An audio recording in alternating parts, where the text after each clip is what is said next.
वालेकुम जी। Welcome and welcome back to new vlog. Hope आप सब ठीक ठाक होंगे और बहुत बहुत चांद मुबारक। और ये थी रमज़ान की जी आखिरी सहरी और आखिरी फजर रमज़ान का वो पढ़ लिया था मैंने। और यहाँ पर अब मैं कर रही थी तस्बीह मलाइका। और ये वाली तस्बीह जो है ना, ये मैंने अपनी रूटीन में शामिल की हुई है। और कोई भी पर्सन जो जॉब करता है और बिज़नेस करता है या फ्रीलांसर है, ये वाली तस्बीह तो ना लाजमी आप लोगों को अपनी रूटीन में शामिल करनी चाहिए।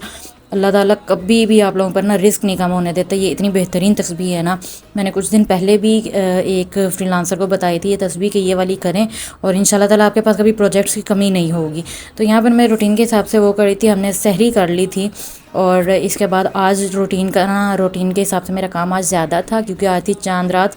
कपड़ों की तैयारी करनी थी, अपनी डेंटिंग पेंटिंग करनी थी और भी बहुत सारे काम थे। ईद की तैयारी करके रखनी थी हमने अभी ना। लेकिन मैं तस्बीह करके सो जाऊंगी ताकि अच्छी तरह से ना नींद पूरी हो जाए, क्योंकि सोई नहीं हुई है रात के। और फिर सो के उठूंगी तो उसके बाद ज़रा रिफ़्रेश फील करूंगी। उसके बाद फिर मैंने इफ्तार की तैयारी करनी है। और मेरी कोशिश है कि जो हमारे बेसिक सफाइयों वगैरह के काम है ना, वो हमारे इफ्तार से पहले हो जाएँ। अच्छा जी, इधर मैं उठ गई थी। अब मैंने यहाँ पे कलर में मिक्स कर रही हूँ।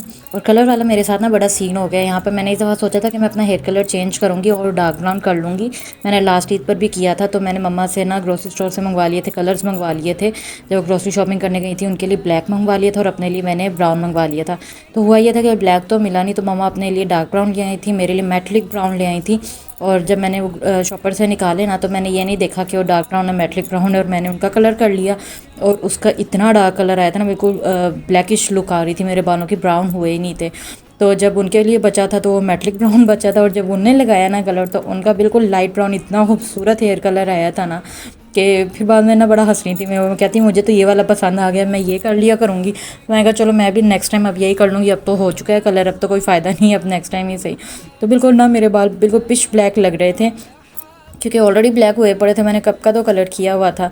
तो बस ना मैंने रीड करने से गलती करके जो मुझे कलर चाहिए था वो मम्मा का आ गया, और जो मम्मा को कलर चाहिए था ना, ब्लैक कलर चाहिए था, वो मेरा आ गया। लेकिन उनको वही कलर पसंद आ गया, मुझे मेरा पसंद नहीं आया। लेकिन ना कम अज़ कम वो मुझे सूट कर रहा था। ब्लैक हेयर कलर ना नेचुरल लगता है बिल्कुल, तो वो बड़ा मुझे सूट कर रहा था। अच्छा, तो यहाँ पे ना मैंने कलर लगाकर फिर जो डेली रूटीन की सफाइयाँ थी वो वाली मैंने कर ली थी। कोई इतनी डिटेल सफाई तो थी नहीं, क्योंकि हम साथ साथ रूटीन में किए रखते हैं। पंखे वगैरह भी मैंने काफ़ी दिन के साफ़ कर लिए थे, और डीप डस्टिंग छोटी ने कर ली थी, और मम्मा ने भी बीच में कर ली थी। शेल्फ्स वगैरह साफ़ कर ली थी, कैबिनेट साफ़ कर लिए थे, कपड़े अरेंज कर लिए थे। सारे सर्दियों के कपड़े उन्होंने, मम्मा ने और छोटी ने समेट के रख लिए थे। तो बस मेरे ना डेली जो स्वीपिंग होती है और मॉपिंग होती है मैंने वही करनी थी। तो वो करके मैंने कलर भी वॉश ऑफ कर लिया था। और अब मैं किचन में आ गई थी। आज लास्ट इफ्तार थी, तो भाई ने कहा कुछ सिंपल सा बना रहे हो, झटपट सा, जो आप लोग का टाइम भी सेव कर ले। तो मैंने यहाँ पर ना आलू के पकोड़े बना लिए थे, और साथ में मैं यहाँ पे आलू बड़े बना रही थी। और फिर भाभी ने मुझे कहा कि इसके अंदर तुम चीज़ डाल दो ताकि ना ज़रा डिफरेंट हो जाए टेस्ट। तो मैंने इसमें ज़्यादा सारी चीज़ डाली थी उनके कहने पर। और अब जब मैं इनको फ्राई कर रही थी ना, तो चीज़ उसमें से ऊज़ करके आ रही थी बाहर, और बड़ा ज़बरदस्त लग रहा था। और चूँकि अब तो मैं लेट व्लॉग अपलोड कर रही हूँ ना, तो अब तो मैं आपको बता सकती हूँ बहुत टेस्टी बने थे आलू बड़े। इसमें कभी चटपटा फ्लेवर आ रहा था चाट मसाले का, कभी ये पिज़्ज़ा चीज़ जो हमने डाली थी श्रेड की हुई, इसका फ्लेवर आ रहा था एकदम से, कभी खाली आलूओं का टेस्ट आ रहा था। तो बहुत लाइट हो गया था और बहुत मज़ेदार हो गया था, बहुत क्रिस्पी भी बन गए थे। इस बार मैंने सोचा है कि रूटीन रमज़ान के बाद ना बड़ी बोर और डल हो जाती है। वही रूटीन के खाने होते हैं, और गर्मियों के खाने तो कोई ठीक से खाता नहीं है। तो मैं कभी कभार ना शाम में कुछ ना कुछ यूनिक ट्राई करती रहूँगी। जैसे ये आलू बड़े हो गए, कभी समोसे बना लिए, कभी रोल्स बना लिए। तो कोई ना कोई रेसिपी ट्राई कर ली, तो जो हाई टी मेन्यू होता है, तो उससे ना ज़रा ये कि रूटीन आपकी ज़रा फ्रेश रहती है, और आपका भी खाने में दिल लगा रहता है। ये नहीं होता कि अब मैं क्या खाऊँ, या फिर वही रोज़ की रूटीन, या क्या करें अब। तो वो ना एक बड़ी एक अच्छी रिफ़्रेशिंग एलिमेंट ऐड हो जाता है आपके रूटीन में। तो उसे मैं भी बना कर बोर नहीं होती। और ख़ास तौर पर चीज़ हमारा पड़ा हुआ है, तो मैं यही आलू बड़े एक दफ़ा ज़रूर बनाऊंगी। ये देखें इसके अंदर कितनी ज़बरदस्त किस्म की इसके अंदर से चीज़ नज़र आ रही थी। अच्छा, इस दफ़ा ना चिकन और चीज़ के पकौड़ों की भाई ने फरमाइश की थी। भाभी ने स्पैगेटी का कहा था कि मैं बनाऊंगी, लेकिन फिर हम लोग नहीं बना सके, क्योंकि कुछ हमारे काम इस तरह निकल आते थे कि ईद की तैयारियों में ना, कि फिर हर दफ़ा हम कहते थे कि नेक्स्ट टाइम सही, नेक्स्ट टाइम सही। मगर इस दफ़ा हम कई चीज़ें नहीं बना सके। तो वो भी अब ऑनवर्ड्स ना मैं इंशाल्लाह ताला बनाती रहूँगी, और वो भी व्लॉग्स आप लोगों के साथ में शेयर करती रहूँगी। अच्छा, इस दफ़ा मैंने रूटीन में ना काफ़ी मेरी इंप्रूवमेंट आ गई है। जैसे लास्ट टाइम की निस्बत इस दफ़ा मैंने फिर भी रमज़ान में व्लॉग्स में अपलोड करती रही हूँ। तो एटलीस्ट मैंने एक मंथ कुछ ना कुछ तो व्लॉग्स मैंने अपलोड किए हैं। अदरवाइज़ रमज़ान में 2-3 व्लॉग्स अपलोड करके ना फिर उसके बाद मैं गायब हो जाती हूँ। इस दफ़ा काफ़ी इंप्रूवमेंट आ गई है और अब मेरी कोशिश है कि मैं इसी तरह कंटिन्यू किए रखूँ। एटलीस्ट 2 दिन बाद या 3 दिन के बाद मेरे व्लॉग्स आते रहेंगे। और जब कुछ दिन नहीं आते तो फिर मेरी फ्रेंड्स भी मुझे पूछने लग जाती हैं कि कहाँ मर गई हो। तो अब मेरी कोशिश है कि मैं कायम रहूँ, सलामत रहूँ और सबको पता चलता रहे कि जी चैनल रनिंग में है, मैंने चैनल को छोड़ा नहीं और ना इंशाल्लाह मेरा कोई प्लान है अब इसको छोड़ने का। क्योंकि एक दफ़ा मैंने क्विट करके देख लिया, चैनल बहुत पीछे चला गया। और फिर ये कि घर पे रहना होता है तो घर पे ना कुछ करने के लिए एक्टिविटी मुझे वैसे भी चाहिए होती है और मैं सोशल भी नहीं हूँ।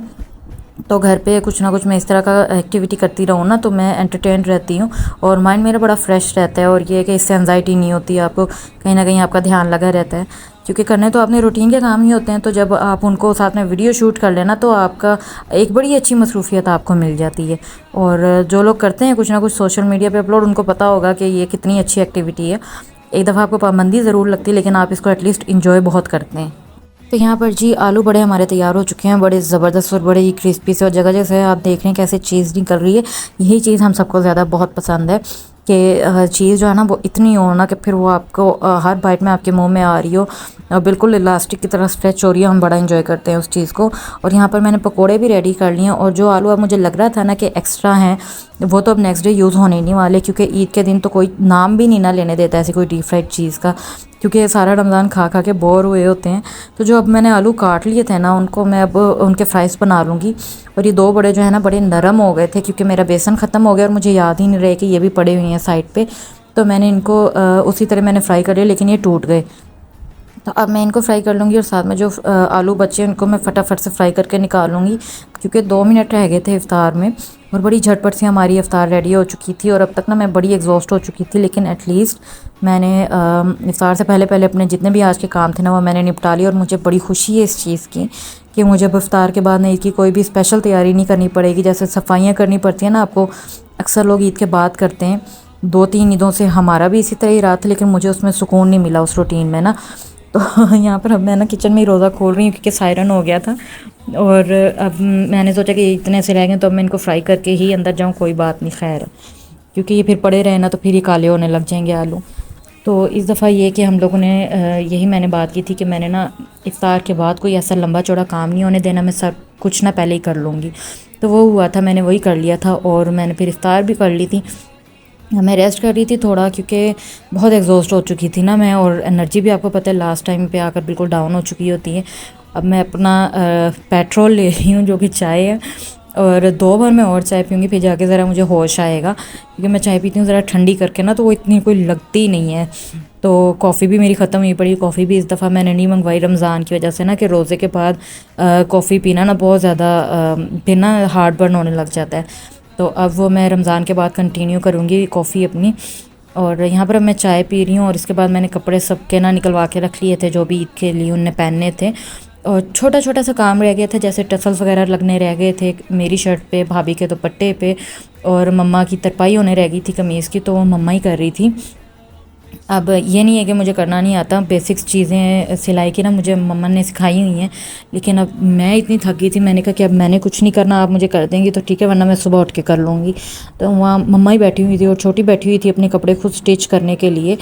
और यहाँ पर टाइम हो गया था कुछ हमारा मतलब कि 8 बजने वाले थे, लेकिन अल्हम्दुलिल्लाह मैं बिल्कुल फ्री होकर लेट चुकी थी। मैंने शावर भी ले लिया था, मैंने फेशियल वगैरह भी भाभी से करवा लिया हुआ था ऑलरेडी, और थ्रेडिंग वगैरह भी मेरी हो चुकी थी, मैंने 2 दिन पहले ही वैक्स करवा ली थी।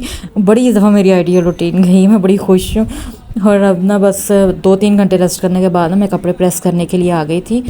अच्छा, मैंने सोचा था कि मैं आप लोगों को ना अलग से अपने कपड़ों का भी व्लॉग दिखाऊंगी, लेकिन इस तरह ही चांस होता कि मैंने 3 दफ़ा डिसाइड किया कि मैं अपने कपड़े अपने सबके जो भी हमारे ईद के स्टिच हुए हैं ना डिज़ाइन आप लोगों के साथ शेयर करूँगी, जो बहुत एलिगेंट है, कोई इतना कोई है नहीं हैवी। लेकिन ना जब भी मैं डिसाइड करती थी ना, या तो मैं बहुत थक चुकी होती थी या घर पे गेस्ट होते थे, और या फिर ये है कि कपड़े ना सब ने पहन लिए होते थे। मैंने अब चूँकि ईद के बाद मैं अपलोड कर रही हूँ तो मैं आपको बता सकती हूँ कि बड़ी मुश्किल हुई ना इस दफ़ा। तो अब मैंने सोचा है कि मैं जब रखने लगूँगी ना कपड़े, अब तो वॉश भी हो चुके हैं, तो जब रखने लगूँगी ना तब मैं एक दफ़ा आपके साथ डिज़ाइन शेयर कर लूँगी। वैसे तो यहाँ पर आप लोग ग्लिम्स देख ही रहे हैं, ये वाला मेरा ड्रेस है जो मैंने पहनना है। और बहुत सोच के मैंने ये कलर लिया था, क्योंकि मुझे लगता था कि मुझे लाइट कलर सूट नहीं करते, लेकिन मेरे घर वाले कहते कि मुझे सूट करते हैं। और कोई कोई डार्क कलर मुझे बड़ा सूट करता है और कोई कोई डार्क कलर भी मुझे सूट नहीं करता। तो मेरा बड़ा मसला चलता रहता है ना कि कोई कलर मुझ पे लाइट में सूट कर रहा है, कोई डार्क में सूट कर रहा है, तो मुझे समझ ही नहीं आती। मैं बड़े शौक़ से कोई सूट ले लेती हूँ, लेकिन जब फिर मैं पहनती हूँ ना तो फिर इतना कोई रूप नहीं निकलता उस पर। तो फिर अक्सर मुझे मम्मा कहते थे कि ये दोबारा तुम ना पहनना, ये छोड़ दो, छोटियों को दे दो, ये तुम्हें नहीं सूट किया पहना हुआ। तो फिर बड़ा दिल बुरा होता है जब आप अपनी इतनी पसंद से कोई चीज़ लेकर आते हो और फिर वो आपको पहनी हुई अच्छी नहीं ना लगती। बहुत दिल बुरा होता है मेरा। ख़ासतौर पे जब आपने वेट गेन किया हो ना तो फिर आप बॉडी कॉन्शियस हो जाते हो ना। तो मैं बड़ी वेट कॉन्शियस हुई होती हूँ कि मुझे सूट करेगा नहीं करेगा, कि वेट जब स्टक हो जाए ना तो फिर उसके बाद आपका बड़ा कॉन्फिडेंस ख़राब होता है कि अब आपको कोई चीज़ पहनी कैसी लगेगी। आप अपनी पसंद की भी चीज़ उस तरह कॉन्फिडेंस के साथ कैरी नहीं कर पाते हो। और ख़ास तौर पे मेरा बड़ा मसला है कि मैं वेट कॉन्शियस रहती हूँ। जब ख़ास तौर पे मेरा वेट आजकल स्टक हुआ है बहुत ज़्यादा, और रमज़ान में तो वैसे ही गेन हो जाता है, तो मुझे बहुत ज़्यादा इस चीज़ का था कि पता नहीं मुझे ये कलर सूट करेगा या नहीं। लेकिन सारा बाज़ार फिर के ना, जब मैंने आपके साथ व्लॉग भी शेयर किया था, तो जब मुझे कुछ नहीं समझ आई ना तो ये मैंने आइडिया से ये गुल अहमद का ही ड्रेस ले लिया था। और तकरीबन हम तीनों बहनों का ही गुल अहमद का ही आया था, मम्मा का और भाभी का लाइमलाइट का आया था बस। और हमें वहीं से पसंद आए थे, फिर भाई ने हमें फ़ाइनल कराया था कि ये आप लोग ले लो, ये आप लोगों को सूट करेगा। और फिर क्योंकि फिर आदमी तंग आ जाते हैं ना कि इतनी देर हो गई आप लोगों को पसंद कुछ नहीं आ रहा, तो फिर भाई जब देखते हैं ना कि अब इनको पसंद कुछ नहीं आ रहा, फिर वो हमें चूज़ कराता है। और फिर जब वो चूज़ कराते हैं तो सभी को पसंद आ जाता है। पता नहीं हमारी साइकी भी है। तो ये ना छोटी ने अपना खुद स्टिच किया था, और ये इसने एक दिन में बैठ कर ना अपना पॉलर नेक वाला डिज़ाइन बनाया था। एक दिन में बैठ के इसने माशाल्लाह इतना प्यारा अपना स्टिच किया, और 2 बार इसने डिज़ाइन चेंज करके थर्ड इसका ये डिज़ाइन था। तो मैंने ये भी आपके साथ शेयर करना था। अब इंशाल्लाह ताला नेक्स्ट व्लॉग में 1-2 व्लॉग्स के बाद मैं आपके साथ शेयर करूँगी, तब मैं प्रेस करके रेडी करके निकाल लूँगी कपड़े। और उसके बाद भी हमारे कुछ कपड़े रहते हैं स्टिच होने वाले, जैसे मैंने आपको प्रीवियस व्लॉग्स में बताया था, तो वो भी डिज़ाइन हो जाएंगे, तो फिर इंशाल्लाह मैं वो भी आपके साथ शेयर करूँगी।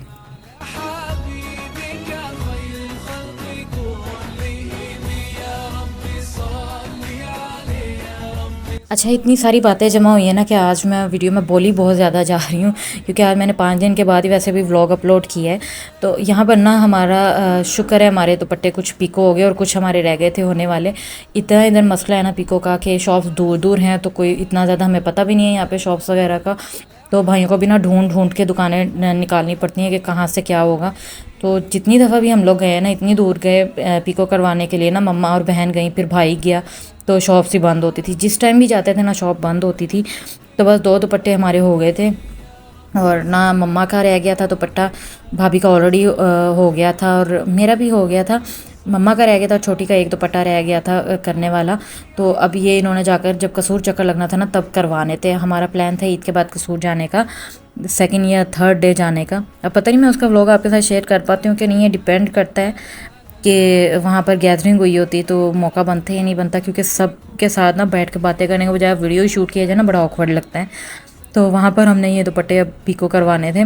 यहाँ पर मगज़ी वगैरह मम्मा ने अभी इसकी करनी थी तरपाई ना, तो इस वजह से ये नज़र आ रही है। तो मैंने उनसे कहा कि आप मुझे पहले दे दें, मैं प्रेस कर लूँ, क्योंकि फिर उसके बाद मैं थक रही हूँ, तो मैंने सबको मेहंदी लगानी होगी, तो मैं लेट जाऊँगी। कुछ मुझे ऑनलाइन होना था, कुछ ज़रूरी काम भी मुझे देखना था। तो मैंने कहा कि उसके बाद फिर आप बैठ के तसल्ली से अपना रेस्ट लेके करती रहना, ताकि फिर उनको खुद ना प्रेस करना पड़े। फिर वो ना कहने की बजाय खुद ही करने लग जाती, फिर अच्छा नहीं लगता है ना।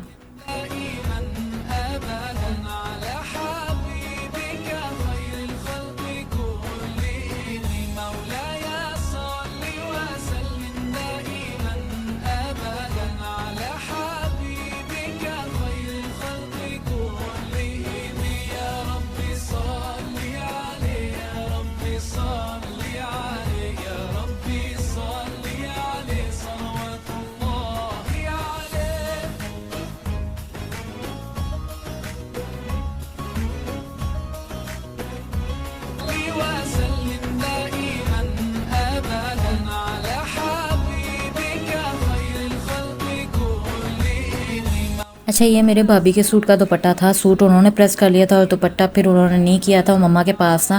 क्योंकि फिर मम्मा ने कहा कि मुझे सारे दुपट्टे पकड़ा दो, मैं ना पीको का पता कर लूँ, वो ना हो कि अब दुकान खुली जाए तो बाकी के पीको हो जाएँ और फिर तुम्हारा रह जाए। तो वो हमारे पास ही था ऊपर, तो ये अब मैं प्रेस कर रही थी। इसका सूट भी मैं दिखाऊंगी अब, तो जब मैं रिकॉर्ड कर रही हूँ ना, अब तो भाभी मैके गई हुई हैं, जब वो आएंगी ना तो फिर मैं शेयर करूँगी आपके साथ। या हो सकता है उससे पहले पहले अगर उन्हें पैक नहीं किया हुआ ना तो फिर मैं शेयर कर लूँगी आपके साथ। उन्होंने ढोलकी पे पहनने का सोचा था क्योंकि बहुत खूबसूरत इसका प्रिंट था और ब्लॉक प्रिंट आजकल बड़ा चल रहा है ना लाइमलाइट का, तो वो वाला उन्होंने सूट बनाया था। और घर में जब ढोलकी करनी थी ना तो उन्होंने सोचा कि मैं यही वाला पहन लूँगी, बड़ा प्यारा लगेगा। और ये वाकई ना पहना हुआ भी माशाल्लाह उनको बड़ा प्यारा लगा था।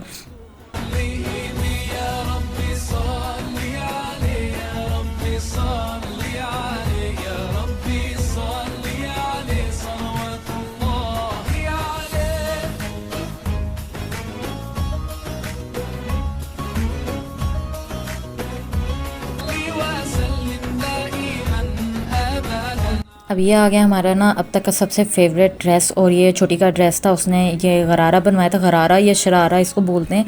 ये इसने बनवाया था क्योंकि उसका था यूनिवर्सिटी में कल्चरल डे आ रहा था ईद के फ़ौरन बाद, और उसने कहा था कि मुझे कुछ ना इस तरह की ट्रेडिशनल ड्रेस आप लोग बना कर दें। कुछ ये आजकल इन भी बहुत ज़्यादा है और एक स्लिम या पेटिट बॉडी पर ही बड़ा प्यारा लगता है पहना हुआ, तो वो उसने माशाल्लाह अपने आप को बहुत अच्छे से मेंटेन किया हुआ है और वो बड़ी अपनी केयर भी करती है, तो उसको ये पहना हुआ बहुत प्यारा लगा था। उसके साथ उसने ना मुझसे हाफ 2 पोनियाँ करवा के अपने बाल स्ट्रेट करवा लिए थे और मेहंदी चूड़ी वगैरह सारा कुछ उसने किया था। बड़ा प्यारा तैयार हुई थी और इतना माशाल्लाह उसको खूबसूरत लगा था ना ये पहने हुए। मैं सोचा जब मैं बहुत वेट लूज़ कर लूँगी ना बिल्कुल मैं भी उसके जैसी मेरी फिज़ीक हो जाएगी, फिर मैं भी बनवा कर पहनूँगी। अब पता नहीं तब तक इसका ट्रेंड रहता है या नहीं रहता, लेकिन मैं तो बनवा लूँगी, मुझे नहीं ट्रेंड से फ़र्क पड़ता। जब चीज़ का दिल कर रहा हो ना वो फिर कर लेनी चाहिए। अब ट्रेंड आने तक आप रहो ना रहो फिर क्या पता होता है। यहाँ पर अब मैं इसका भाई का कर रही थी और ये दफ़ा ना शुक्र है कि इनके कपड़े टाइम पर आ गए थे। अभी भी मेरे एक भाई के कपड़े लेट हो गए थे छोटे के, और ना वो गया था मेरे कज़न की तरफ, उसने वहाँ से पकड़ने थे कपड़े, और अब जो वो गया है ना तो मुझे पता है कि अब वो आएगा बहुत लेट आएगा तो फिर सुबह सुबह आएगा, तो या फिर इतना लेट आएगा और तब वो ला के मेरे मुँह पे देगा कि अब मेरा सूट प्रेस कर दो। उसके हमेशा ही लेट हो जाते हैं कपड़े ना, तो अब इसका कम से कम आगे था स्टिच होकर, वरना इनको चांद रात इतने लेट मिलते हैं ना कपड़े कि बिल्कुल एंड टाइम पर ये लेकर आते हैं और फिर कुछ ना उसकी फिनिशिंग में मसला आ जाता है। तो मेरे सबसे बड़े भाई ने और सबसे छोटे ने रेडीमेड ही लिया था साथ जाके। तो जो मेरा सेकंड नंबर पे जो मेरे बाद भाई आया था ना उसने अपना स्टिच करवाया था मेरे कज़न के साथ जाकर। उसने बाकायदा स्पेशल रिक्वेस्ट पर दर्जी से एक सूट इसका करवा दिया था रेडी, और शुक्र है वो बड़ा अच्छा स्टिच होकर आ गया था और बड़ा नीट था और बड़ा प्यारा भी लगा उसको पहना हुआ। तो अब वो जब लेकर आएगा ना, उसका पहले प्लान था कि मैं लाके दोबारा कलफ लगवा लूँ, लेकिन अब जिस टाइम वो लेकर आएगा उस टाइम पर फिर उसको मैं वैसे ही प्रेस करके दे दूँगी ताकि वो वैसे ही पहन ले। और मुझे दोबारा उठना ही पड़ेगा, जितना मैं कह रही थी ना कि मुझे दोबारा नहीं उठना पड़े प्रेस करने के लिए, फिर भी मुझे उठना ही पड़ेगा उसका करने के लिए।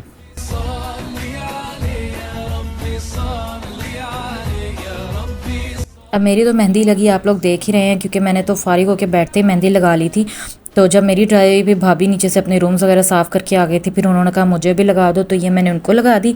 और यहाँ उन्होंने भाई का नाम राइट करवाया हुआ था, और ये पहली दफ़ा शादी के बाद उन्होंने अब पहली दफ़ा लिखवाया है, जैसे ऐसे ही उनका दिल किया ना।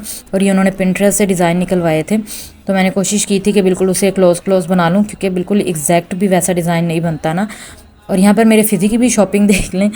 शॉपिंग के मैंने घर पे ना अपनी बहन से कहा कि मुझे उसके लिए ना कॉलर आप बना दो, बोट मैं उसको ईद के दिन पहनाऊँगी, क्योंकि हम सब ने नई ड्रेसिंग करनी है ना, तो फिर मुझे होता है कि फ़िज़ी भी करे, तो उसको अच्छी तरह शावर दे के ना ट्रिम करके उसको ग्रूम करेंगे। और ये थी जी छोटी की मेहंदी, और ये था अब तक का व्लॉग मेरा चांद रात का। इंशाल्लाह मैं ईद का व्लॉग शेयर करूँगी, शायद एक ही व्लॉग शेयर करूँ, लेकिन thank you so much for watching, thank you so much for tuning in. अल्लाह हाफिज़।